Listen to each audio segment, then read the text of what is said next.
Ngayon po ay araw ng Miyerkules, November 5.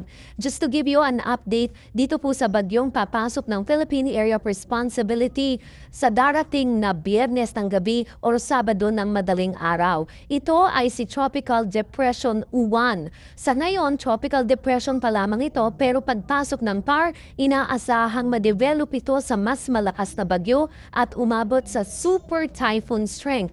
May lawak na ito ngayong 900 kilometers. At pag ito ay umabot pa sa super typhoon strength, mas lalawak pa ito. Kumikilos daw po ito pa westward. Hindi pa masabi kung saan ito magla-landfall dahil maaari pang magbago ito ng direksyon, maaari pang umakyat o bumaba.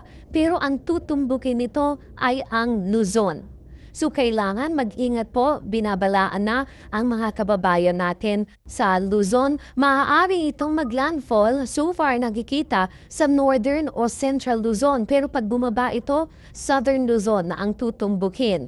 At mukhang buong Luzon and parts of Visayas mga kapatid ang talagang kailangang maghanda dahil nga po sa lawak nito ay siguradong mahahagip ang malaking bahagi po ng bansa. Again, magsisimula daw maramdaman natin yung hagupit ng bagyo nitong bagyong Uwan by Sunday night. So maging handa po tayo mga kapatid.